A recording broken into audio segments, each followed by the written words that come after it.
Sobra na ang ginawa ni Tianyo sa pagkakataong ito. Hindi niya dapat iwanan si Xiao Xuan sa airport, at hindi namin tatanggapin ang ganoong pag-uugali. Mrs. Lin, kailangan mo kaming bigyan ng kasiyas siyang paliwanag, inis na sabi ni Mrs. Zhao. Sure, kakausapin ko siya kapag sinagot niya ang tawag ko o nakauwi na siya. Binigyan ni Mrs.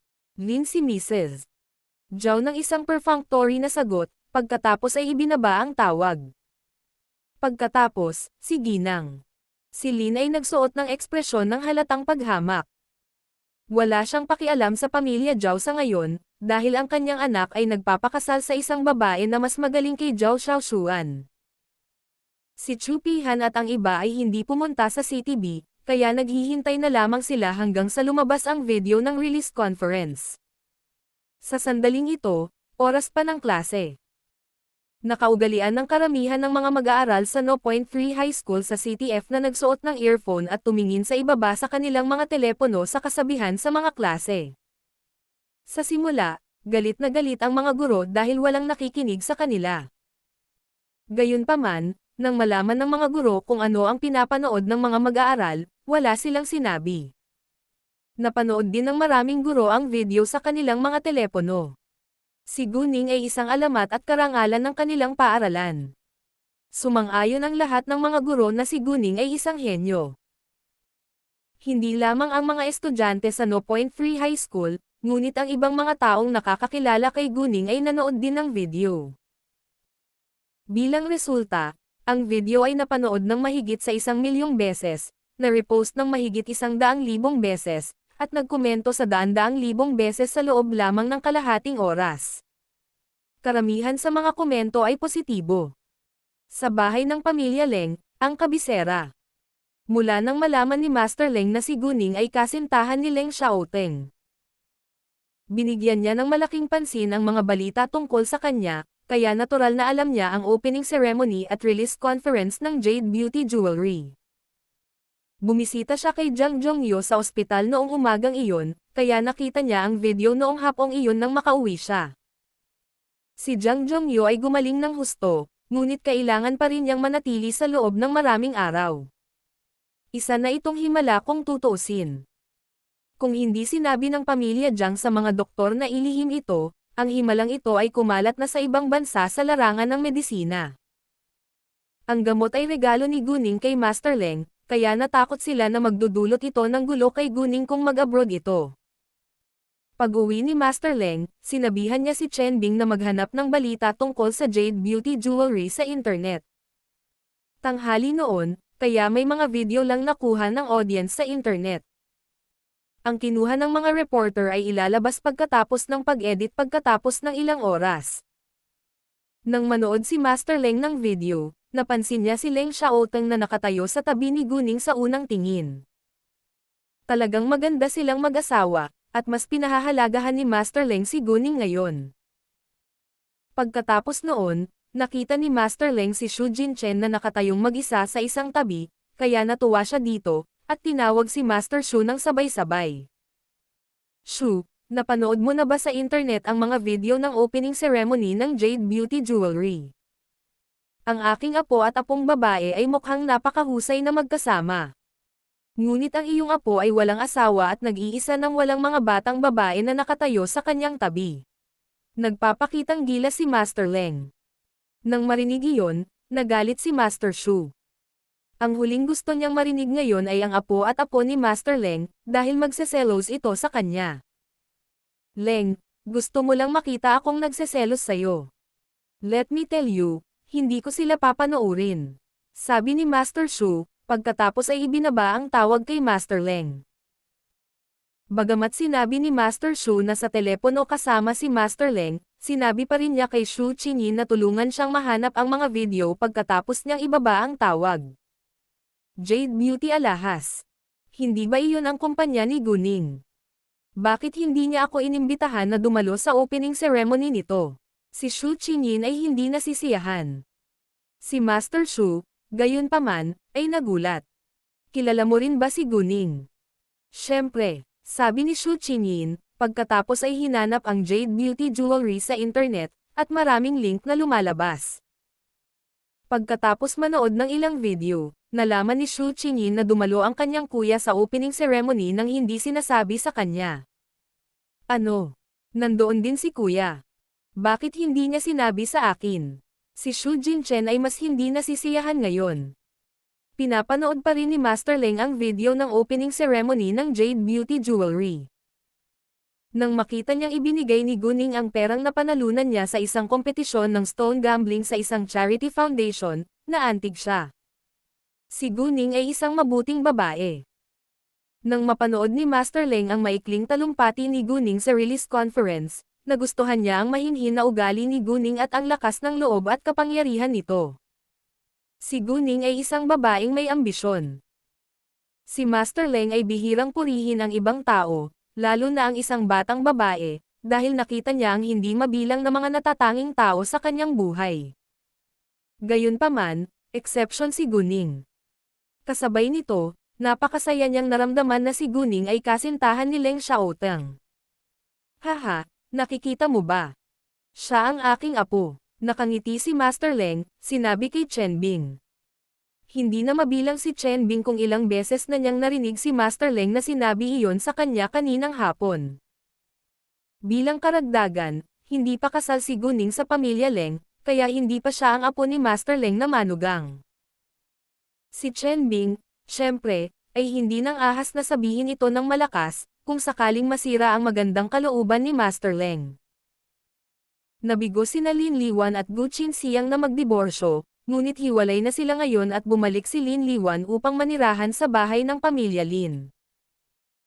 Bagamat walang sinabi ang nakatatandang kapatid ni Lin Liwan na si Lin Dekhang, at hindi ito pinansin ni Lin Yuhao, hindi natuwa rito ang kanyang hipag na si Zhang Maiyo.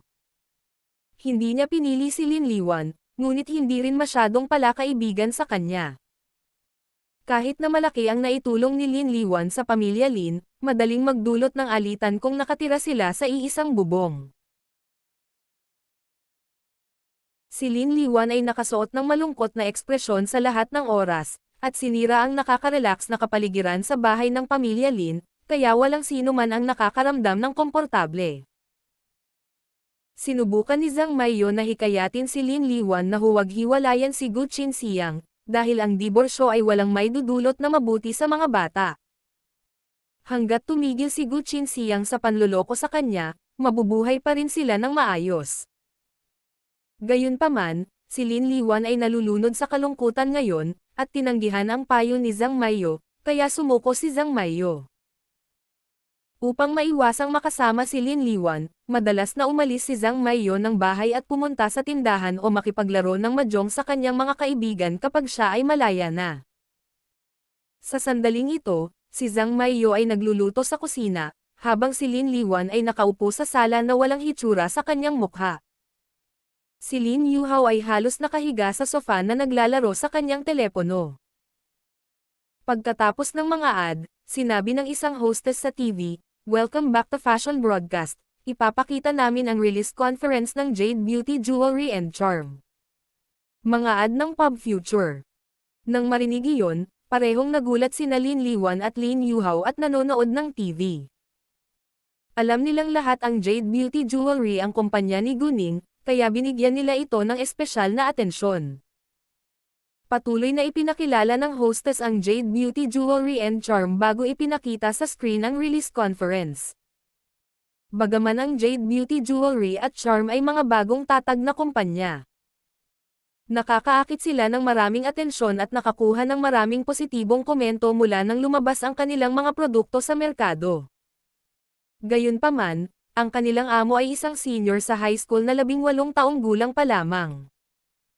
Pagkatapos, ang release conference ay ipinakita sa screen, at si Guning at ang iba pa ay pumunta sa entablado. Si Lin Yuhao ay palaging natatakot kay Guning, ngunit hindi siya napupuot sa kanya. Isa lang siyang hoodlum. Sa sandaling napagtanto niya na wala siyang nagawang saktan si Guning, ayaw na niyang inisin siya muli. Si Lin Liwan, sa kabilang banda, ay higit na kinasusuklaman si Guning, lalo na nang maging matagumpay si Guning. Ang kanyang anak na babae ay nasa kulungan pa. Bagamat hindi kasalanan ni Guning, sinisi ni Lin Liwan si Guning sa lahat. Kaya, nang makita ni Lin Liwan si Guning sa TV, pinandilatan niya si Guning na parang si Guning ang kanyang itinuturing na kaaway. OMG, napakagaling ni Guning. Gulat na bulas ni Lin Yuhao. Hindi siya nagseselos kay Guning, ngunit hinangaan niya ito. Nang marinig iyon, binigyan ni Lin Liwan si Lin Yuhao ng isang sulyap na may kawalang kasiyahan. Hindi pinansin ni Lin Yuhao ang tingin ni Lin Liwan, at hinamak siya sa kanyang puso. Sa kanyang mga mata, si Lin Liwan ay isang tula na may sama ng loob sa napakahusay na pamangkin. Kung hindi lang ininas ng pamilya ni Lin Liwan si Guning, hindi sana sila ganoong kakilakilabot na kalagayan ngayon. Lubos na nakalimutan ni Lin Yuhao na binubuli din niya si Guning noon. Narinig ni Zhang Maiyo ang boses ni Lin Yuhao, at lumabas siya sa kusina. Nang makita niya si Guning sa TV, interesado rin siya. Nang makitang matagumpay na si Guning ngayon, kinasusuklaman ni Zhang Maiyo si Lin Liwan dahil sa ginawa ni Lin Liwan kay Guning. Mga ad ng Pub Future. Kung ang pamilya ni Lin Liwan ay maaaring maging maayos kay Guning, si Guning ay handang tumulong sa kanila ngayon. Halos hindi na nakalulungkot ngayon ang construction company ni Guqing Siang.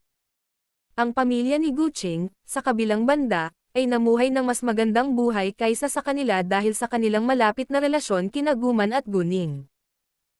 Ang pamilya ni Guqing Yang ay nagbago rin ng kanilang saloobin kay Guman, Guning at pamilya ni Guqing. Kung may nangyaring masama sa kanila, tutulungan sila ni Guning ng walang pag-aalinlangan. Bagamat si Zhang Maiyo ay hindi isang mapagbigay at mabait na babae, hindi niya papunahin o binubuli ang kanyang mahihirap na kamag-anak. Bilang karagdagan, hindi isang bagay na nakakahiya na ang isang babae ay nagkaroon ng pagbubuntis bago ang kasal ngayon. Ngunit ginamit iyon ni Lin Liwan at ng ina ni Guman para hiyain sina Guman at Guning ng maraming beses. Biglang nabasag ni Lin Liwan ang remote control sa coffee table na may malakas na tunog, na ikinatakot ni na Lin Yuhao at Zhang Maiyo na natutuwa sa balita sa TV. Bakit? Bakit ako nabubuhay ngayon ng isang kakilakilabot na buhay, ngunit ang asong si Guman at ang bastos na si Guning ay nasa spotlight? Sumigaw si Lin Liwan sa galit at may matinding puot. Nang marinig iyon, napasimangot sina Lin Yuhao at Zhang Maiyo sa kawalan ng kasiyahan. Ngumuso si Lin Yuhao ng may pang-aalipusta. Bakit? Dahil may kakayahan silang mamuhay ng magandang buhay. Hindi ito matanggap ni Lin Liwan. Nang makitang baliw si Lin Liwan, hindi na nag-abalang makipagtalo si Lin Yuhao sa kanya. Nanatiling tahimik din si Zhang Maiyo. Gayunpaman, hinawakan ni Lin Liwan ang ashtray sa coffee table at inilagay ito sa TV ng buong lakas. Sa kanyang mga mata, kasama ni Guning ang kanyang release conference ay masisira kapag nasira ang TV. Hindi inaasahan ni Lin Yuhao o ni Zhang Maiyo ang biglang pagtakbo ni Lin Liwan, at nabasag kaagad ang screen ng TV. Sina Lin Yuhao at Zhang Maiyo ay natulala. Baliw ka ba? Tumalon si Lin Yuhao mula sa sofa at pinandilatan si Lin Liwan. Si Lin Liwan ay natigilan din sa kanyang pag-uugali, at nanginginig sa takot na may maputlang mukha. Wala siyang balak na pindutin ang TV, ngunit nawalan lang siya ng kontrol sa sarili. Sa sandaling ito, may itim na usok na lumalabas sa TV, at sumugod si Lin Yuhao para tanggalin ang plug nito saka sumabog ito. Kapag ang isang TV ay nasusunog, hindi dapat patayin ito ng tubig. Sa halip, pagkatapos putulin ang kuryente, dapat gumamit ng mga kubrekama upang patayin ito mula sa mga gilid ng TV upang maiwasan ang mga tubo ng cathode ray na sumabog at makapinsala sa mga tao. Bagamat hindi pa nasusunog ang TV, may lumalabas na itim na usok, kaya malamang na ito ay sesabog. Pagkatapos noon, ay nalalayan ni Lin Yuhao si Zhang Maiyo na lumayo sa sala. Nang makitang nakatayo si Lin Liwan, bagaman hindi siya nagustuhan ni Lin Yuhao, pinaalalahanan pa rin niya itong lumayo. Bakit nakatayo ka pa dyan? Gusto mo bang mamatay sa pagsabog? Nang marinig iyon, natisod si Lin Liwan sa TV. Tita Liwan, Alam kong mahirap ang buhay mo sa mga araw na ito, ngunit hindi ko kasalanan ang pamilya ko. Wala na ngayon ang simpatiya ni Lin Yuhao para kay Lin Liwan. Alam niyang masama ang pakiramdam niya, at hindi niya sinasadya, ngunit nagdulot pa rin siya ng pinsala. Sa sandaling ito, bumalik si Lin Dekhang at narinig ang galit na boses ni Lin Yuhao mula sa labas ng pinto. Kaya naman, pinuna niya si Lin Yuhao nang pumasok siya sa loob. Lin Yuhao, isipin mo ang iyong mga salita. Paano mo makakausap ng ganyan ang tiyahin mo? Naiintindihan din niya na ayaw ng kanyang pamilya kay Lin Liwan, ngunit hindi nila ito maitaboy pagkatapos ng lahat. Gayunpaman, nakaamoy si Lin Dekhang ng matingkad na usok, at sumimangot.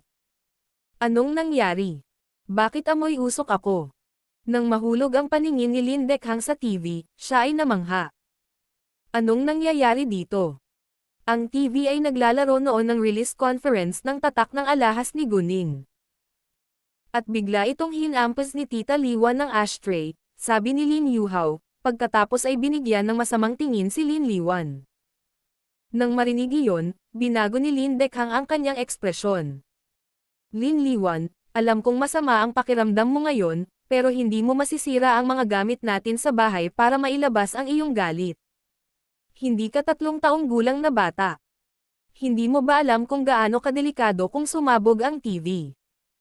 Natatakot ako na hindi ka namin maiiwan dito sa amin. Nakaramdam si Lin Dekhang ng matinding panganib ngayon. Kung mawalan muli ng kontrol si Lin Liwan sa kanyang sarili, maaari silang mapatay kasama niya. Hindi alam ni Lin Liwan ang sasabihin, at tumakbo palabas ng bahay sa galit. Ikaw, galit si Lin Dekhang, ngunit hindi niya sinubukang abutin. Bagamat hindi inisip ni Lin Dekhang ang panilin Liwan dito kasama ang kanyang pamilya, hindi ito nananatili na kukunintihin niya ang kanyang bastos na pag-uugali. Ang kumpanya ni Gu Qinxiang ay hindi maaaring manatiling nakautang ngayon, at hindi niya nabayaran ang kanyang mga manggagawa ngayong buwan. Walang gustong tumulong sa kanya, at si Gu Qinxiang ay talagang wala ng pag-asa ngayon. Wala rin masyadong pera ang pamilya Lin. At ayaw ni Lin Dekhang na tulungan si Gu Qinxiang ngayon dahil sa ginawa niya noon. Bukod pa rito, inis ni Gu Qinxiang si Guning na tanging taong may kakayahang tumulong sa kanya. Sa makatuwid, maaari lamang ibenta ni Gu Qinxiang ang kanyang bahay upang makakuha ng pera. Nang kakain na si Guning, tumunog ang kanyang telepono. Sinulyapan niya ang tumatawag, saka tumabi para sagutin ito. Miss Gu, akala ko tatawagan mo ako para magpasalamat pagkatapos matanggap ang regalo ko. Nagreklamo si Chi Tianlin sa telepono. Sa katunayan, hinihintay ni Chi Tianlin ang tawag ni Guning para imbitahan siyang kumain pagkatapos niyang padalhan siya ng regalo sa opening ceremony. Gayunpaman, hindi siya tinawagan ni Guning, at nakaramdam siya ng sama ng loob dahil hindi siya pinansin. Nang marinig iyon, naalala ni Guning ang kanyang regalo, ngunit hindi siya nahiya. Maraming salamat sa regalo mo. Si Chi Tianlin ay natulala saglit. Binigyan lang siya ni Guning ng isang perfunctory na sagot, at hindi niya alam kung ano ang sasabihin ng biglaan. Sa tingin ko hindi ka nagpapasalamat, sabi ni Chi Tianlin na hindi nasisiyahan. Hinayla ni Guning ang kanyang mga labi at nagtanong, ano ang gusto mong gawin ko? Sugal ulit tayo, sabi ni Chi Tianlin. Walang problema, ngunit hindi ako interesado sa maliliit na taya, sabi ni Guning. Hindi niya ito tatanggihan kung gusto ni Chi Tianlin na magpadala sa kanya ng pera. Gusto mo bang magtakda muli ng 3 bilyong yuan bilang taya para sa isang round? Parang ayaw ni Chi Tianlin. Bagamat kaya niya, ayaw niyang mawalan ng ganoong kalaking pera sa pamamagitan ng pagsusugal. Siyempre hindi. Sapat na ang 100 milyon sa isang round, sabi ni Guning. Deal. Sumang-ayon si Chi Tianlin ng buong bilis. Hindi siya naniniwala na sa lahat ng pagkakataon ay matatalo siya. Pwede ba tayong sumugal pagkatapos ng ilang araw? Masyado akong abala ngayon, sabi ni Guning. Oo naman. Naunawaan ni Chi Tianlin na abala si Guning ngayon. Pagkatapos ibaba ang tawag kay Chi Tianlin, tinawagan ni Guning si Sito Ye at nagpasalamat sa kanya, kung sakaling pareho siya ng iniisip ni Chi Tianlin. Natapos mo na ba ang iyong trabaho? Nag-aalalang tanong ni Sito Ye nang sagutin niya ang tawag ni Guning.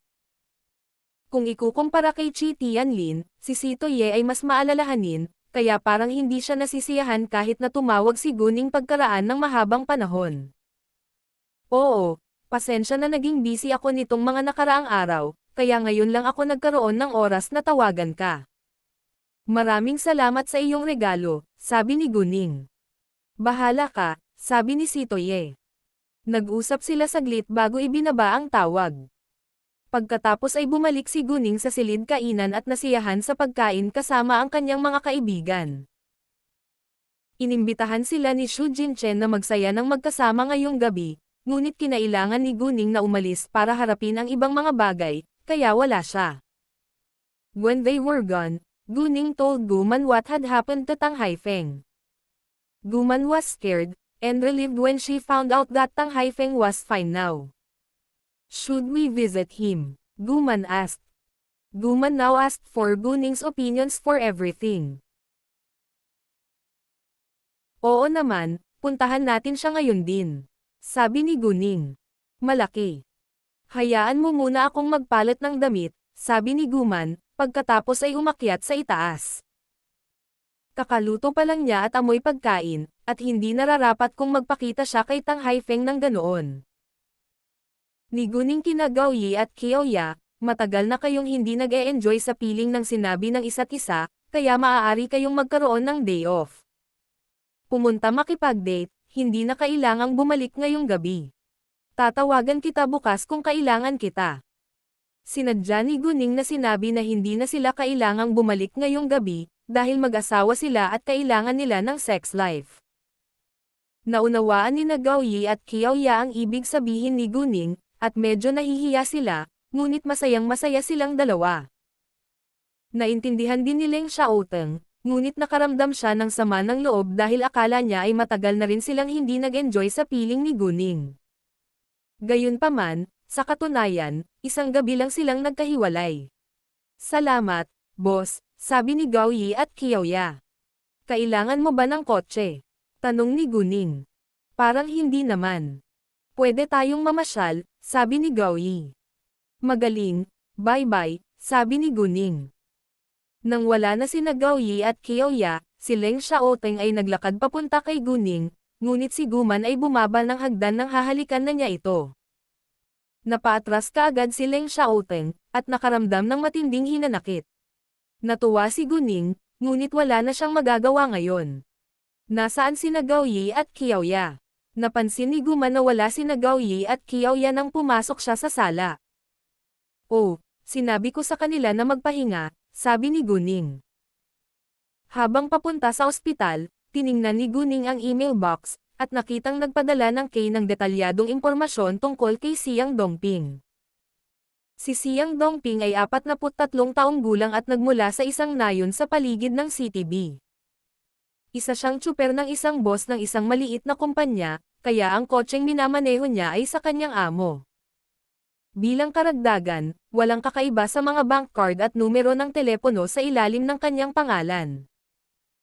Pagkatapos suriin ang mga video ng pagsubaybay, alam ni Guning na pinaandar ni Siang Dongping ang kotse para ayusin at hindi na siya bumalik hanggang tanghali ngayon. Tungkol naman sa seksyon mula sa garahe hanggang sa tunnel, si Siang Dongping ay kumain sa isang restaurant, at umupo doon ng mahabang panahon hanggang sa dumaan ang sasakyan ni Tang Haifeng. Pagkatapos ay pinaandar niya ang kanyang sasakyan at sumunod sa likuran. Hindi ito conclusive proof, dahil maaaring magkataon lang. Tila inosente si Siang Dongping, ngunit talagang isang pakana ang pagbangga ng sasakyan. Nakahanap din si Kay ng maraming detalye tungkol sa pamilya ni Siang Dongping.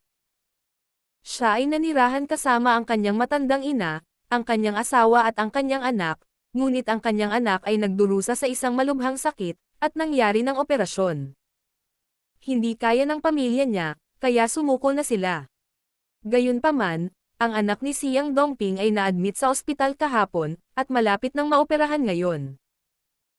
Lumabas na may isang nakatira sa ibang bansa ang nagbabayad ng surgery fee na 200,000 yuan para kay Siang Dongping matapos basahin ang post kung saan ipinakilala ni Siang Dongping ang lagayan ng kanyang anak at sinubukang makalakam ng pera para sa kanyang anak sa internet. Tila hindi nakipagdeal si Siang Dongping sa isang tao para sa pera. Inilipat ng hindi kilalang donor ang pera sa pamamagitan ng Swiss bank, at nabigo si Kay na i-hack ang database nito upang makuha ang pagkakakilanlan ng tao. Bagamat si Kay ay isang ace international hacker, may mga bagay pa rin na hindi niya magawa. Matapos basahin ang email na ipinadala ni Kay, napagtanto ni Guning na nakatagpo siya ng isang malakas na kaaway. Sa totoo lang, kung ang tao ay hindi tuso o sapat na makapangyarihan, hindi siya maglalakas loob na magplano laban sa pamilya Tang. Dahil hindi pa nakakakuha ng kapaki-pakinabang na impormasyon si Guning, nagpasya siyang maging matyaga, dahil naniniwala siyang malapit ng kumilos muli ang kanyang kaaway. Pagdating nila sa ospital, sina Tang Yunhang at Cao Ruowa ay nasa ward ni Tang Haifeng. Si Tang Yunrong at Jiang Lahua, sa kabilang banda, ay naroon sa buong panahon. Nang walang sino mang tagalabas sa silid, hindi na kailangang magpanggap si Tang Haifeng na walang malay. Mayroon ka bang balita? Tanong ni Guning. Ang kanilang mga direktor ng aming korporasyon ay bumisita kay tatay ilang minuto ang nakalipas. Nang dumating ang doktor upang suriin ang katawan ng ama, at ang resulta ay hindi positibo, sabi ni Tang Yunhang. Mga ad ng Pub Future. Matagal nang nakahiga si Tang Haifeng na walang malay sa kama, kaya't dumating ang doktor upang suriin upang makita kung ano ang sanhi nito. Kasabay nito, ilang direktor ng grupo ng negosyo ng pamilyang Tang ang dumating upang bisitahin si Tang Haifeng. Sa pagkakataong iyon, alam ni Tang Demang ang kalagayan ni Tang Haifeng nang wala ang kanilang espesyal na pagsasaayos. Kumusta ang driver na naging sanhi ng pagbangga ng sasakyan? Tanong muli ni Guning. Wala pa rin siyang malay. Hindi namin magagamit ang kanyang telepono nang walang password nito. Kaya nakita ng pulis ang address ng kanyang pamilya mula sa kanyang ID card, ngunit walang tao sa bahay, kaya hindi namin nakontak ang kanyang pamilya, sabi ni Tang Yunhang. Umuwi si Lin Tianyu pagkatapos kumain ng hapunan sa labas. Nang makabalik siya, tinanong siya ni Mrs. Lin nang may pananabik, "Tianyu, kumusta? Nakuha mo na ba siya?" Bagamat ito ay isang katanungan, si Ginang. Si Lin ay lubos na nagtitiwala na ang sagot ay magiging affirmative. Hindi siya naniniwala na tatanggihan ni Yuzi ang kanyang anak. Pumunta ako sa kanyang tindahan, ngunit sarado ito ngayon, sabi ni Lin Tianyu. Tinawagan mo ba siya? Tanong ulit ni Mrs. Lin. Na-blacklist niya ako pagkatapos naming maghiwalay, sagot ni Lin Tianyu. Ano? How dare she do that? Napangiwi si Mrs. Lin dahil sa kawalan ng kasiyahan, sa kanyang mga mata, si Yuzi ay palaging mas mababa sa kanila. Bigyan mo ako ng number niya. Tatawagan ko siya, sabi ni Mrs. Lin, at kinuha ang kanyang telepono. Ayos lang. Hahapin ko siya bukas, pinigilan ni Lin Tianyu ang kanyang ina. Mabuti, dahil sinabi ni Lin Tianyu, hindi na iginiit ni Mrs. Lin, ngunit medyo hindi siya nasisiyahan sa ugali ni Yuzi. Oh, paano si Zhao Xiaoshuan? Tumawag sa akin ang kanyang ina at humingi ng paliwanag, sabi ni Mrs. Lin. Nang marinig iyon, ang mga mata ni Lin Tianyu ay puno ng pang-aalipusta. Hayaan na. Ako na ang bahala pagkatapos kong mahanap si Yuzi. Nag-aalala si Lin Tianyu na tatanggihan siya ni Yuzi. Kung nakipaghiwalay siya kay Zhao Xiaoshuan ngayon, maaari niyang mawala ang dalawang babae sa parehong oras. Kaya naman, si Zhao Xiaoshuan ang kanyang backup. Ano ang dapat kong sabihin kung tumawag muli ang kanyang ina? Tanong ni Mrs. Lin. Sabihin mo lang sa kanya na hindi mo ako mahahanap, sabi ni Lin Tianyu. Oo naman. Pumayag naman si Mrs. Lin. Si Zhao Xiaoshuan ay nasa isang kaayla hilakbot na mod dahil hindi siya tinawag ni Mrs. Lin o Lin Tianyu pabalik. Tinawag siya ng isa sa mga kaibigan niyang babae at sinabing kakahiwalay lang niya ng kanyang kasintahan at niyaya siyang magsaya. Pumayag si Zhao Xiaoshuan dahil gusto rin niyang lunurin ang kanyang kalungkutan. Si Zhao Xiaoshuan ay labis na nagmamalasakit sa kanyang hitsura, at nagbihis ng kanyang sarili bago siya lumabas upang makipagkita sa kanyang kaibigan. Kahit na si Zhao Xiaoshuan ay hindi isang napakagandang kagandahan, hindi rin siya pangit, at kaakit-akit din ang hitsura dahil sa kanyang magandang hubog ng katawan. Hindi pinigilan ni Mrs. Zhao si Zhao Xiaoshuan na makipag-hangout kasama ang kanyang mga kaibigan. At saka, masama ang pakiramdam niya ngayon, kaya walang sinabi si Mrs. Zhao maliban sa paalalahanan siyang mag-ingat. Painit na ang panahon, kaya nagsuot si Zhao Xiaoshuan ng super low-cut na itim na bustier, at ang kanyang mga suso ay halos nakalabas. Nang dumating si Zhao Xiaoshuan sa pribadong silid na nabuk ng kanyang kaibigan, narinig niya ang mga daing ng sexual na kasiyahan sa ikalawang pagtuklas niya ng pinto. May 3 tao, isang babae at 2 lalaki, sa sofa na halos hindi natatakpan ng damit.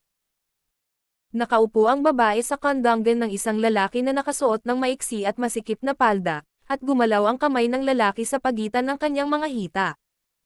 Bukas na bukas ang kanyang kamiseta na hubad ang kanyang mga suso sa hangin, at umuungol siya sa sarap.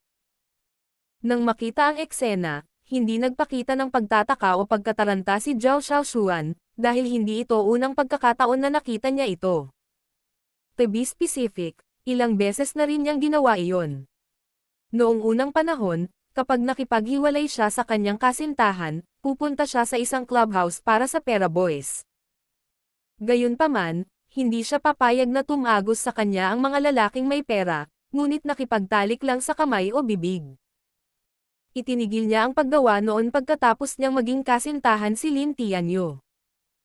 Ang tunog ng pagtulak ni Zhao Xiaoshuan sa pinto ay nagambala sa kanila, at tumingin sila sa kanya nang may pagkakaisa.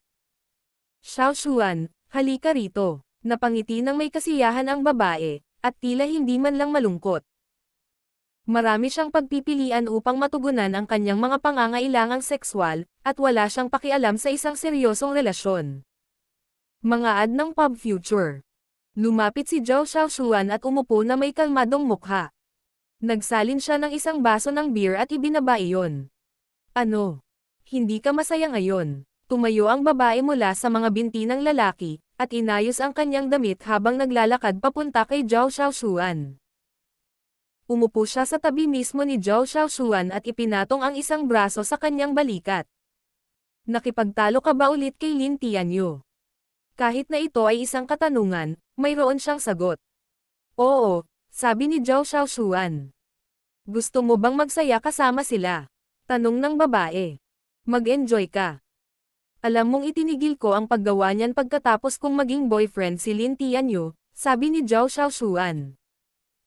Sila ay malapit na magkaibigan, at nagbahagi ng maraming maruruming sikreto sa isa't isa. Sa mata ng ibang tao, mabubuti pa rin silang may pinag-aralan ng mga babae. Hindi pwede. Hindi mo mapigil ang magsaya dahil lang sa kanya. Sa tingin mo ba loyal siya sa'yo? Sabi nung babae na parang nakakita na sa mga lalaki. Nakipagtalik siya sa iba't ibang lalaki, na ang ilan ay may kasintahan o kahit na may asawa, ngunit wala ni isa sa kanila ang nag-aalala tungkol dito. Nang marinig iyon, tumigil saglit ang kamay ni Zhao Xiaoshuan na nakahawak sa baso. Hindi niya alam kung niloloko siya ni Lin Tianyu, ngunit nakaramdam siya ng galit nang maisip niya ang katotohanan gusto pa rin ni Lin Tianyu si Yuzi. Loyal siya sa kanya, pero may ibang babae pa rin siyang mahal.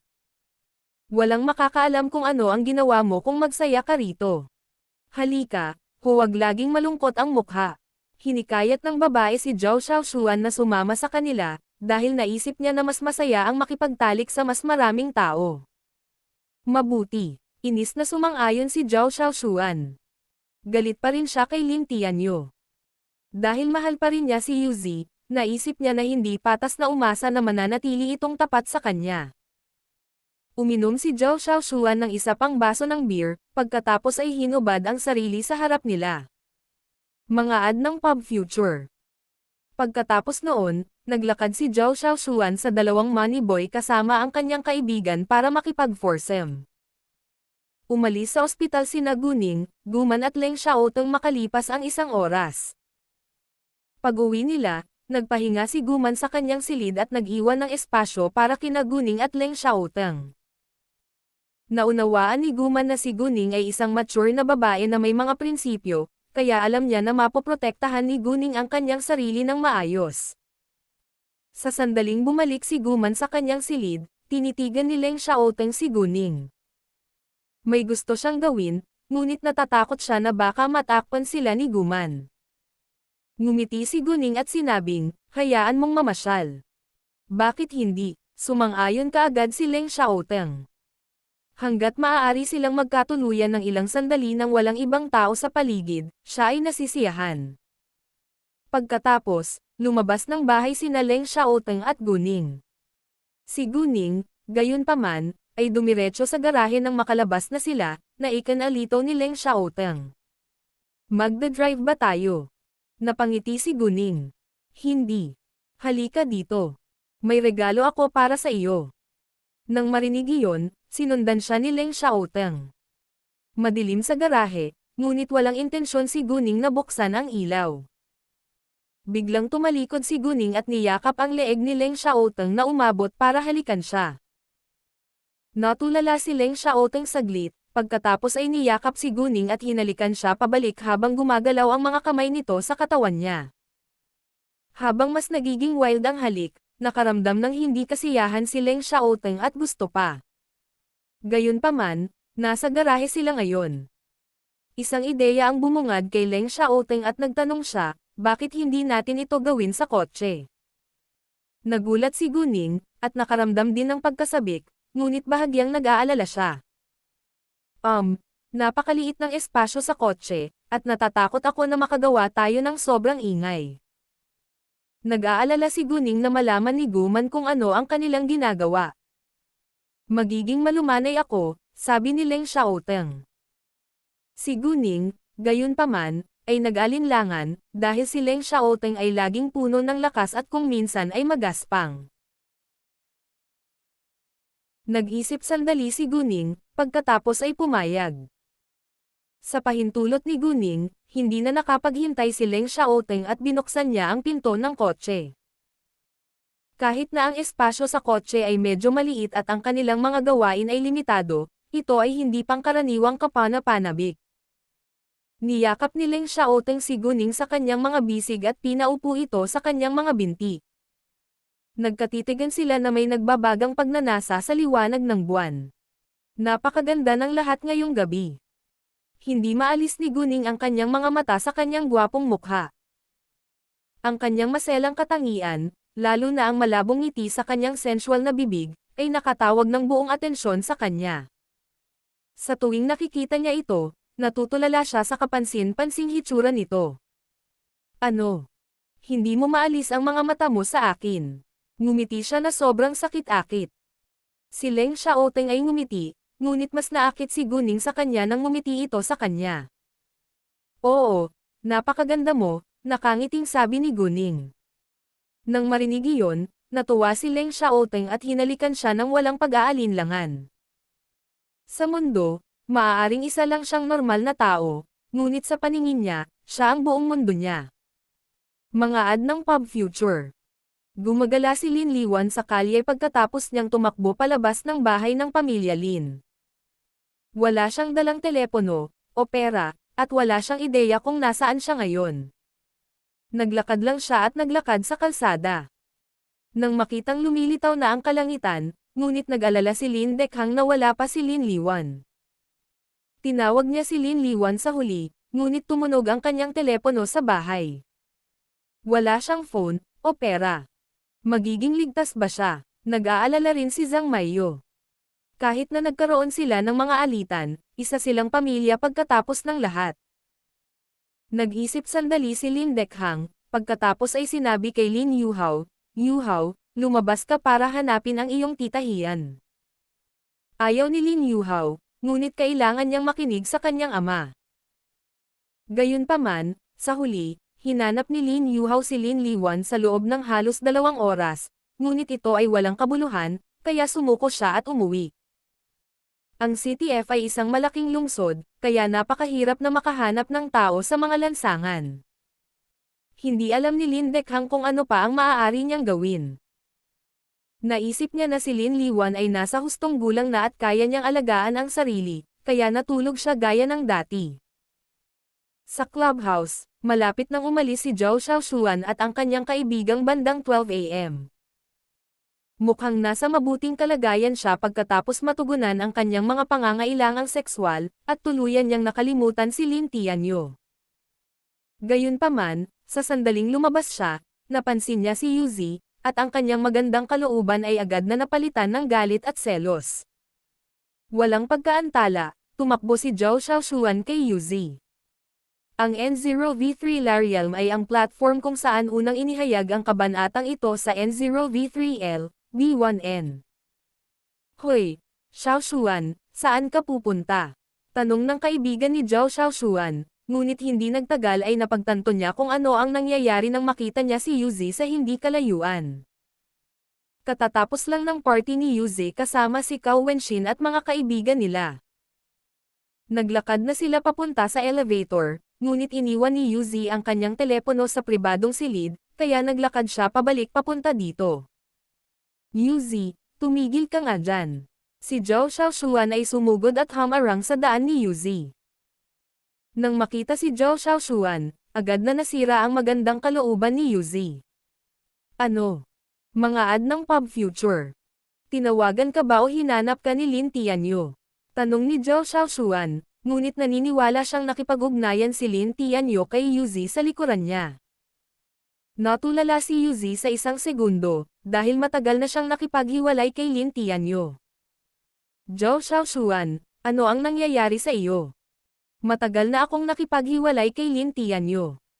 Bakit niya ako tatawagan o hahanapin? Sabi ni Yuzi.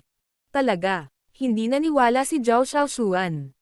Kahit ano, hindi pinansin ni Yuzi si Zhao Xiaoshuan at naglakad palayo. Naalala ni Zhao Xiaoshuan, gayunpaman, ang balitang nabasa niya ngayon, at ang kanyang pagseselos kay Yuzi ay mas lalong lumakas sa kanya. Natatakot siya naman ako ni Yuzi si Lin Tianyu sa kanya kapag yumaman na siya. Sa pag-iisip niyan, nakaramdam ng matinding krisis si Zhao Xiaoshuan at hinailan niya pabalik si Yuzi. Hindi ka pwedeng umalis. Anong gusto mo? Nay na si Yuzi. Nabaluktot sa selos ang mukha ni Zhao Xiaoshuan. Yuzi, hindi ko akalain na magiging successful ka ngayon. Naging amo ka pagkatapos ng pagiging mahirap na babae, lahat sa loob ng ilang araw. Si Yuzi ay isang shareholder ng Charm, kaya siya ang boss nito sa kanilang mga lawak. Hindi nagulat si Yuzi na narinig na ni Zhao Xiaoshuan ang balita. Hindi bagay sa iyo. Ito ay aking negosyo. Nagtalo kami ni Tianyu dahil sa iyo. Sigaw ni Zhao Xiaoshuan sa galit. Si Yuzi talaga ay walang interes sa kanilang relasyon. Kasalanan ko ba kung bakit kayo nagtalo sa isa't isa? Hindi maintindihan ni Yuzi kung bakit hindi siya binitawan ni Zhao Xiaoshuan. Tagumpay ka na ngayon, kaya naakit mo ang atensyon ni Tianyu, sabi ni Zhao Xiaoshuan. Ako ay humihingi ng paumanhin. Hindi ko talaga maintindihan kung bakit mo ako sinisisi sa lahat. Hindi ko kasalanan. Nangangatwiran si Yuzi. Si Lin Tianyu ay isang kakilakilabot na tao, ngunit labis siyang pinahalagahan ni Zhao Xiaoshuan. Oo, kasalanan mo. Kung mahirap ka gaya ng dati, hindi ka papansinin ni Tianyu. Halos sumigaw si Zhao Xiaoshuan. Nakakatawa talaga na nagtalo kayo sa isa't isa dahil lang matagumpay ako ngayon. Ibig sabihin, mawawala ka rin kung ayaw ko sayo. Sabi ni Yuzi. Ayaw niyang dalhin ang responsibilidad. Kahit na siya ay isang mahirap na babae, habang si Zhao Xiaoshuan ay ipinanganak sa isang mayamang pamilya, siya ay isang matagumpay na designer ngayon at mayroon din siyang suporta ni Guning. Hindi siya magsasamantala sa iba, ngunit hindi na siya mahina. Si Zhao Xiaoshuan, gayunpaman, ay nawalan ng kontrol sa sarili. Bitch, ang lakas ng loob mong pagsalitaan ako ng ganyan. Pagkasabi nito, itinaas niya ang kanyang kamay para sampelan si Yuzi. Agad na lumayo si Yuzi, ngunit ang kamay ni Zhao Xiaoshuan ay tumama pa rin sa kanyang mukha. Sa kabutihang palad, si Zhao Xiaoshuan ay nakainom ng maraming alak, kaya hindi niya nagamit ang kanyang buong lakas. Hindi masakit, pero galit na galit si Yuzi. Walang pag-aalinlangan, ginamit ni Yuzi ang kanyang buong lakas para sampelan si Zhao Xiaoshuan sa mukha. Sigaw ni Zhao Xiaoshuan dahil sa sakit. Hindi pa gaanong nakainom si Yuzi, kaya nagawa niyang sampelan ng malakas si Zhao Xiaoshuan, at sabay na bumagsak si Zhao Xiaoshuan patungo sa malapit na pader. Gayunpaman, salamat sa pader, hindi siya nahulog sa sahig. Xiaoshuan. Ang kaibigan ni Zhao Xiaoshuan ay nanunood ng eksena mula sa gilid noon, ngunit ngayon ay tumakbo ng nagmamadali matapos makita si Zhao Xiaoshuan na hinampas ni Yuzi. Ngumuso si Yuzi at naglakad palayo, ngunit pinigilan siya ng babae. Ang lakas ng loob mo, Yuzi. Itinaas niya ang kanyang kamay, sinusubukang maghayganti para kay Zhao Xiaoshuan. Mga ad ng Pub Future. Bago pa man makalaban si Yuzi sa pagkakataong ito, ang palso ng babae ay nasalo ng isa pang tao. Nagalit ang babae, at biglang lumingon para tingnan ang taong humawak sa kanyang palso. Nang susumpi na sana niya ang tao, nakilala niya ang tao. Natakot siya nang makilala niya ang mukha ng taong iyon. Miss Cao. Ang taong nakahawak sa kanyang palso ay si Cao Wenshin. Hukayin ang data na ito, ay retracing ito sa pinakapuso ng Nove Euro LSN. Bumalik si Cao Wenshin pagkatapos ng mahabang panahon na nawala si Yuzi, ngunit nakita niya ang mga babae na sinusubukang sampelan si Yuzi sa mismong paglalakad niya papalapit. Well, how dare you do that? Tinitigan ni Cao Wenshin ang mga babae. 2. Hindi alam ng babae ang sasabihin bigla.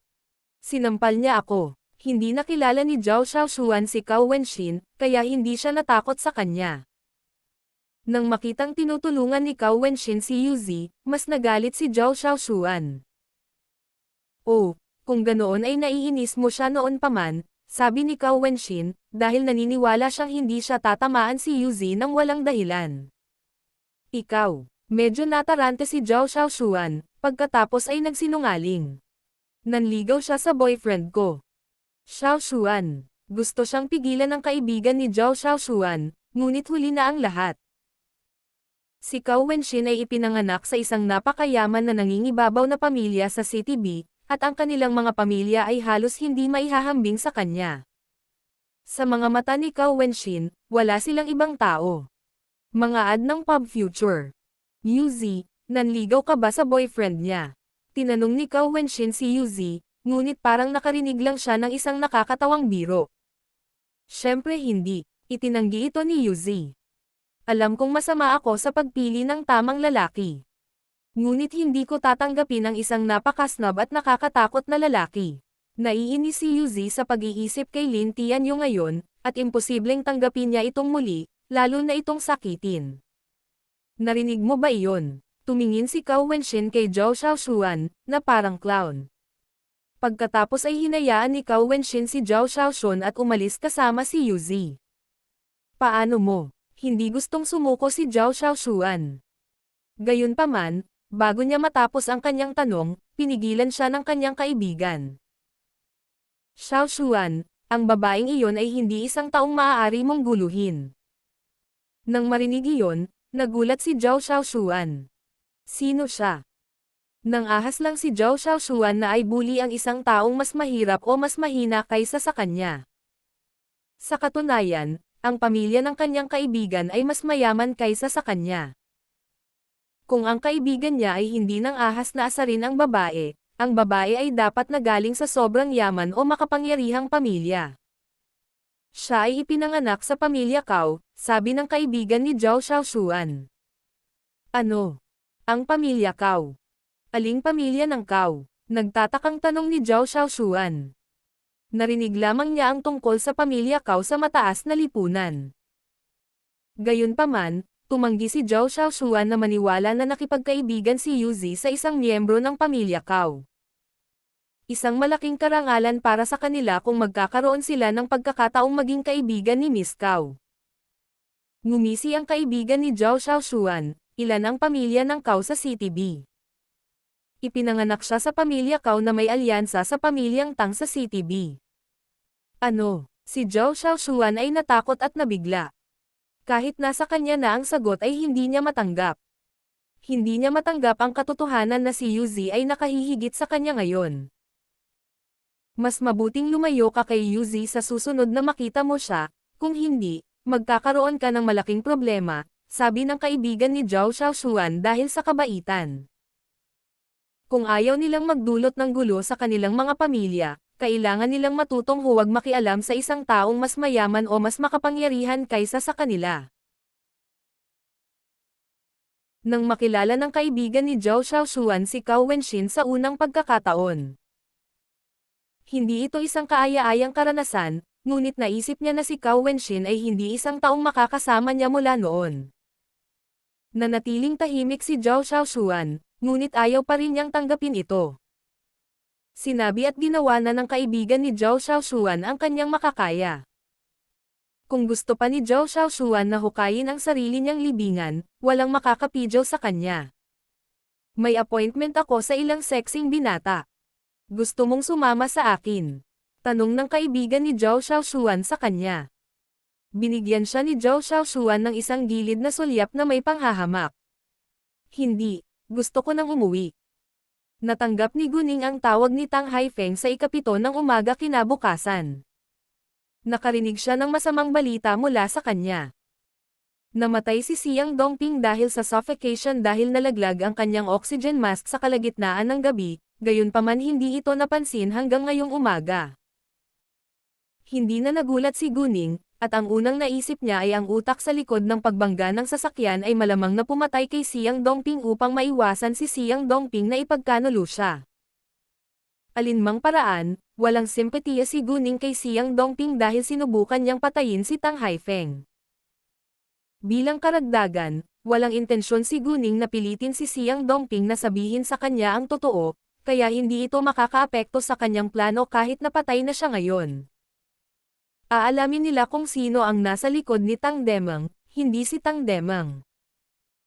Malinaw na si Tang Demang ay kalasag lamang ng tao, at mahirap malaman kung sino ang tao maliban kung si Tang Demang mismo ang nagsabi sa kanila.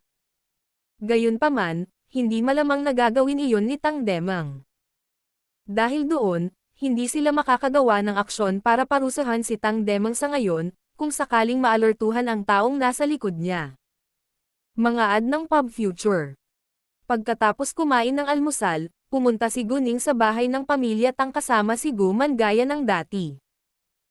Nang dumating si Yuzi sa shopping mall sa alas 9 ng umaga, pinigilan siya ni Lin Tianyo sa pintuan. Nang makita si Lin Tianyo, naiinis si Yuzi. Yuzi, pwede ba tayong mag-usap? Tanong ni Lin Tianyo. Hindi, walang pag-aalinlangan na sabi ni Yuzi. Hindi niya akalain na may kailangan siyang kausapin kay Lin Tianyo. Si Lin Tianyo, gayunpaman, ay hindi nakaramdam ng kahihiyan. Yuzi, mahal pa rin kita. Pwede ba tayong magkabalikan? Hindi, tinanggihan muli ni Yuzi. Lin Tianyo, pabayaan mo na lang ako, salamat. Pagkatapos noon, sinubukan ni Yuzi na lumayo, ngunit muli siyang pinigilan. Lin Tianyo, umalis ka sa daraanan ko. Tinitigan ni Yuzi si Lin Tianyo na may malamig na mukha. Yuzi, napilitan akong makasama si Zhao Xiaoshuan, at nakipaghiwalay na ako sa kanya. Hanggat handa kang patawarin ako, habang buhay kitang tatretuhan ng mabuti. Ipinapangako ko, sabi ni Lin Tianyo, at tila maliit at mababa sa unang pagkakataon sa harap ng isang babae. Bagamat ginawa ito ni Lin Tianyo para sa kanyang sariling kapakanan, talagang mahal pa rin niya si Yuzi, kaya't naging taos-puso siya nang sabihin niya iyon. Gayunpaman, naiinis pa rin si Yuzi. Lin Tianyo, ikaw at ako ay malinaw na alam kung bakit mo ako itinapon, sabi ni Yuzi. Hindi mo ba ako itinapon dahil mayaman ang pamilya ni Zhao Xiaoshuan? Akala mo masyado akong mahirap para maging girlfriend mo, at binalikan mo ako ngayon dahil ako ang designer at shareholder ng Charm. Gusto mo lang akong gamitin para sa ikabubuti ng pamilya mo. Hindi na malilinlang si Yuzi ng kakilakilabot na lalaking ito. Mga ad ng pub future.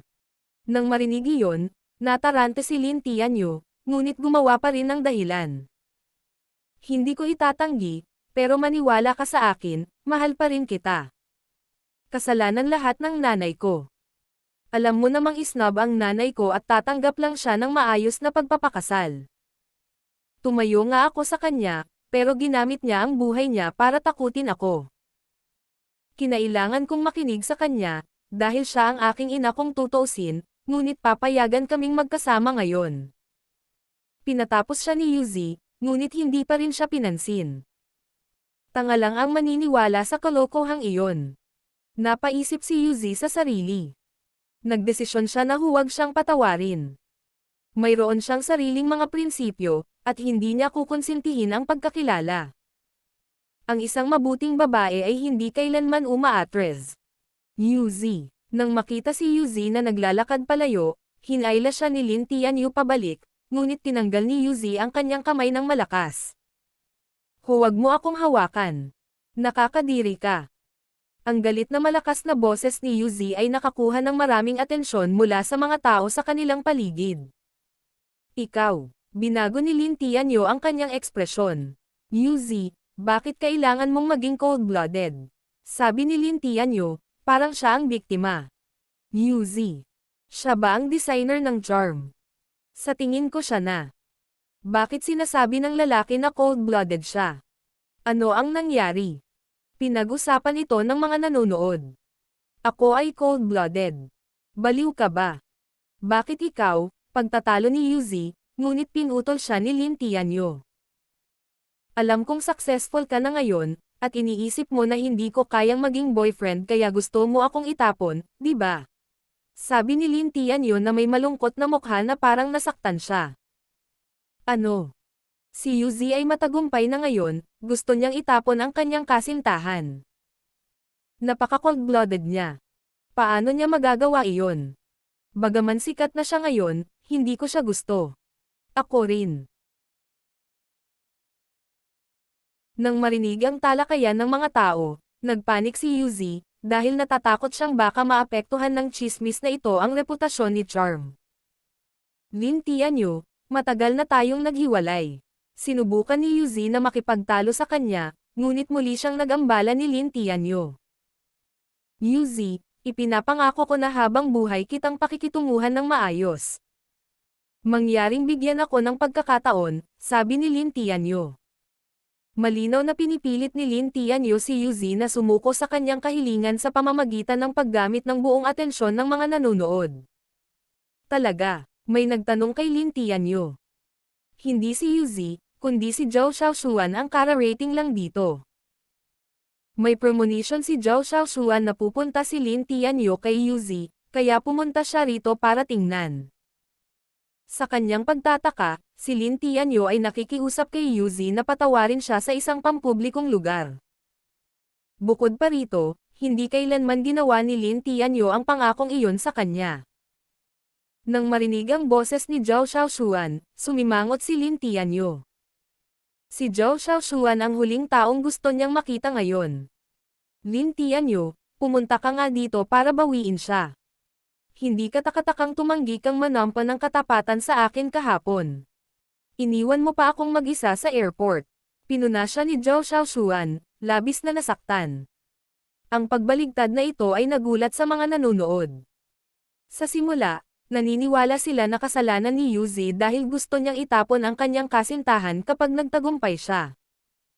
Gayunpaman, ang babaeng dumating mamaya ay ang kasintahan ng lalaking ito. Bukod pa rito, mula sa reklamo ng babae, nalaman nilang iniwan ng lalaking ito ang kanyang kasintahan ng mag-isa sa airport kahapon, pagkatapos ay dumating upang magmakaawa kay Yuzi na patawarin siya. Minarkahan ng NF Euro Rapture ang paunang pag-host ng kabanatang ito sa NF Euro LSN. Malinaw na ang lahat ngayon. Si Yuzi ang dating kasintahan ng lalaking ito. Kung mahal pa rin ng lalaking ito si Yuzi gaya ng sinasabi niya, bakit pa siya nakipag-date sa ibang babae? Gusto ba niyang bawiin si Yuzi dahil lang naging sikat na designer si Yuzi ngayon? Sa pag-iisip na iyon, ang mga nanonood ay tumingin kay Lin Tianyu na may halatang panghahamak. Mga ad ng Pub Future. Nakaramdam ng hiya si Lin Tianyu sa gitna ng mapanuring tingin ng mga tao, kaya sinaman niya si Zhao Xiaoshuan. Zhao Xiaoshuan, naghiwalay na tayo sa isa't isa, at ikaw na mismo ang nagsabi. Tumigil ka na sa pag-aartista na parang pinagtaksilan kita. Pinahiya ni Lin Tianyu si Zhao Xiaoshuan nang walang pag-aalinlangan. Ikaw, nagalit si Zhao Xiaoshuan. Kahit na siya mismo ang nagsabi nito, hindi niya talaga sinasadya. Lin Tianyu, gusto mo ba talagang makipaghiwalay sa akin? Tanong ni Zhao Xiaoshuan. Hindi naman sa gusto kitang hiwalayan, pero break na tayo. Huwag mong sabihin na parang iniwan na kita. Masisira nito ang aking reputasyon, sabi ni Lin Tianyu. Okay, mabuti. Si Zhao Xiaoshuan ay nalulungkot ngayon. Lin Tianyu, paano mo ito magagawa sa akin? Sa sandaling ito, bigla niyang napagtanto na si Yuzi lang ang mahal niya. Hindi mahalaga kung gaano kalaki ang nagawa niya para sa kanya nitong nakaraang taon. Palagi niyang iniisip na sila ay magsasama magpakailanman dahil ipinanganak sila sa mga pamilyang may pantay na katayuan sa lipunan. Gayunpaman, mali siya. Siguro oras na para sumuko siya.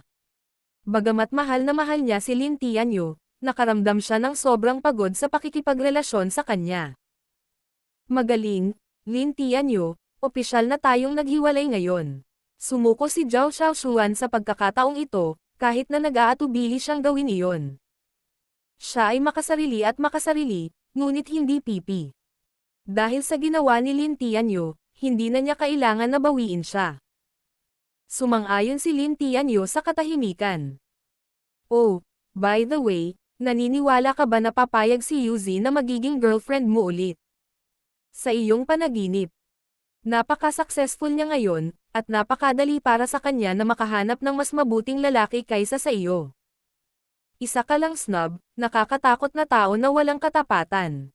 Sabi ni Zhao Xiaoshuan, saka tumalikod na naglakad palayo ng walang pag-aalinlangan. Ang sinabi ni Zhao Xiaoshuan ay naghagis ng bomba sa gitna ng karamihan. Isang snobbish, kakilakilabot na tao na walang anumang pakiramdam ng katapatan. Sanay na ba itong lalaking ito na manloko sa kanyang kasama? Naniniwala ako, dahil sinabi lang iyon ng girlfriend niya. Mga ad ng Pub Future. Well, ibig sabihin ba nakipagtalik siya sa babaeng iyon noong kasama niya si Yuzi? Tumahimik ka. Sigaw ni Lin Tianyu sa karamihan. Sabay-sabay na itinikom ng mga nanonood ang kanilang bibig. Nang lumingon siya para hanapin si Yuzi, wala na si Yuzi. Alam niyang nagtatrabaho si Yuzi sa kanyang tindahan, ngunit nahihiya siya ngayon na makilala siya sa tindahan. Nang pumasok si Yuzi sa kanyang tindahan, maraming customer sa loob. Pumunta silang lahat dito pagkatapos manood ng release conference ni Charm. Gayunpaman, mayroon lamang 10 gown na inilagay ng mga modelo para sa palabas sa runway sa tindahan para sa madaling sanggunian. May iba pang gown na naiwan si Yuzi, kaya hindi niya ito maipakita ngayon. Kaya nga, ang mga customer ay maaari lamang mag-book para sa mga naka-customize na gown ngayon. Sa katunayan, mas gusto din ng mga customer na iyon ang mga customized na gown, dahil kaya nila ito. Umakyat si Guman para makasama ng ilang oras si Tang Yunfan pagdating nila sa bahay ng pamilyang Tang, dahil hindi madalas magpakita si Tang Yunfan sa sala kung sakaling may makakita sa kanya. Nanatili sina Guning at Leng Xiaoteng sa sala na nanonood ng TV kasama si Tang Jiakai. Linggo ngayon, kaya hindi pumasok si Tang Jiakai sa paaralan. Plano niyang makipag-hangout kasama ang kanyang mga kaibigan sa simula, ngunit sumuko mula nang dumating si Guning, lalo na sa isang lalaki. Tinanong niya si Guning kung sino ang lalaking ito. Sinabi sa kanya ni Guning na siya ang kanyang kasintahan. Sinubukan ni Tang Jiakai na makipag-chat kay Leng Xiaoteng, ngunit tila ayaw makipag-usap sa kanya ni Leng Xiaoteng. Ningning, hindi ka ba naiinip na nakikitang napakatahimik niya? Lumapit si Tang Jiakai kay Guning at nagtanong sa mahinang boses. Kahit mahina ang boses niya, naririnig pa rin ito ni Leng Xiaoteng, at sumimangot siya. Tiningnan ni Guning si Leng Xiaoteng. Nang makitang nabalisa siya, natuwa si Guning, at sinadya niyang sinabi, "Oo, medyo." Nang marinig iyon, nakaramdam ng hinanakit si Leng Xiaoteng na tumingin kay Guning, dahil iba ang sinabi nito sa kanya noon. "Dahil naiinip ka, bakit nanatili ka?" Nag-aalalang tanong ni Tang Jakay. Haha, bahagyang natawa si Guning. "Gusto ko kung paano tayo nagkakasundo sa isa't isa." Mabuti, dahil sinabi ni Guning, hindi na nagsalita pa si Tang Jakay. Wala siyang karapatang makialam sa mga pribadong gawain nito. Sa sandaling ito, tumunog ang telepono ni Guning, at ang tumatawag ay ang kanyang principal. Hindi sila iniwasan ni Guning at sabay na sinagot ang tawag. "Hi. Kumusta, Guning? Mayroong pambansang kompetisyon sa matematika para sa mga mag-aaral sa high school sa loob ng 2 linggo. Ito ay gaganapin sa Sabado sa CTB University. Bawat probinsya ay magpapadala ng 3 high school students para makilahok dito. Ikaw ay isang kilalang, mahusay na mag-aaral sa aming paaralan, at umaasa ako na maaari kang sumali sa ngalan ng aming lungsod. Kung maaari kang manalo ng alinman sa 3 nangungunang premyo, papayagan kitang laktawan ang lahat ng klase at buwan ng pagsusulit hanggang sa araw ng National College Entrance Examination." "Paano naman?" tanong ng principal. "Oo naman." Sumang-ayon si Guning nang walang pag-aalinlangan, dahil win-win kung makakapanalo siya ng premyo sa kompetisyon. Biglang nagtanong, "Well, hindi ako sigurado kung mananalo ako ng premyo. Kung hindi ko kaya, pipilitin mo ba akong bumalik sa mga klase?" Bagamat may tiwala si Guning sa kanyang sarili, hindi siya sigurado na makakapanalo siya ng premyo. Kung tutuusin, ang mga kalahok ay pawang mahuhusay na high school students na nagmula sa bawat probinsya sa buong bansa. Ang isa ay hindi kailanman maaaring maging masyadong maingat, kaya't si Guning ay hindi makagawa ng anumang pangako. "Siyempre hindi ko gagawin," sabi ng principal. Alam niyang tatanggihan ni Guning kung sasabihin niyang tatanggihan niya. "Natutuwa akong marinig iyon." Gamaan ang loob ni Guning. Mga ad ng Pub Future. "Magaling, pagkatapos ay ipapadala ko sa iyo ang numero ng telepono ng guro na mamumuno sa pangkat upang sumali sa kompetisyon," sabi ng punong guro. "Walang problema," sagot ni Guning. "Oh, by the way," dagdag ng principal. "Guning, ikaw ang ipinagmamalaki ng ating paaralan ngayon. Nais kong mabuti at swerte ka sa iyong karera. Alam mo ba na ang mga punong guro sa ibang mga high school ay nais na i-poach ka mula sa aming paaralan, ngunit hindi ako papayag na mangyari ito, haha." Nang marinig iyon, natuwa si Guning. "Bueno, ikinararangal ko na ipinagmamalaki ako ng aming paaralan, at hindi ako aalis sa aming paaralan upang sumali sa isa pang mataas na paaralan," sabi ni Guning. Papasok na siya sa kolehiyo, kaya wala siyang interes sa ibang high school. Ang inaugural na pag-upload ng kabanatang ito ay naganap sa pamamagitan ng N0V3LB1N. Malaki. Natuwa ang principal sa narinig. "Ningning, anong premyo ang mapanalunan mo?" tanong ni Tang Jakay ng IN ni Guning ang tawag. "Mayroon pambansang kompetisyon sa matematika sa CTB University sa Sabado sa loob ng 2 linggo, at gusto ng aming principal na lumahok ako dito sa ngalan ng aming paaralan," sabi ni Guning. "Kompetisyon sa matematika. Magaling ka ba sa math?" Nagulat si Tang Jakay. Nakangiti si Guning. "Magaling ako sa bawat subject." Hindi nagyayabang si Guning, ngunit sinabi lang niya ang totoo. Mahirap humanap ng napakahusay na high school student na mahusay sa bawat subject, sa buong bansa. Sabi ni Tang Jakay nang may paghanga, "Nahihiya ako ngayon na mas magaling ka sa akin sa lahat ng aspeto." Mga ad ng Pub Future. Tumawa si Guning. "Maaari mo pa rin akong protektahan bilang aking nakitang pinsan." Bagamat alam ni Leng Xiaoteng na magpinsan sina Guning at Tang Jakay, nakaramdam pa rin siya ng sama ng loob nang sabihin iyon ni Guning. Gayunpaman, hindi niya ito ipinakita sa kanyang mukha.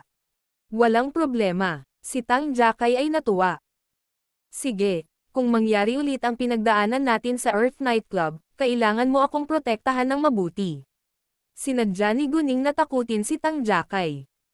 Ang ngiti ni Tang Jakay ay biglang namutla sa kanyang mukha. Ang mga pinagdaanan nila sa Earth Nightclub ay nag-iwan pa rin sa kanya ng takot. Roar. Sa tingin ko hindi ko kaya, sabi ni Tang Jakay. Ang mga normal na tao ay hindi magiging ligtas sa ganitong uri ng sitwasyon, si Guning ay isang exception. Hindi nakakahiyang aminin iyon. Sa CTF, natanggap ni Guching ang mga karaniwang skincare na ipinadala ni Cola Ine, at tinawagan si Guman para sabihin sa kanya. Pagkatapos ay bumaba si Guman para sabihin kay Guning. Ningning, sinabi sa akin ng tiyahin mo na plano niyang buksan ang salon kinabukasan, kaya gusto kong bumalik bukas, sabi ni Guman. Oo naman, pero hindi na ako makakabalik sa iyo dahil may kailangan pa akong harapin dito. Ipapadala ko si Qiaoya para lumipad pabalik kasama mo, sabi ni Guning.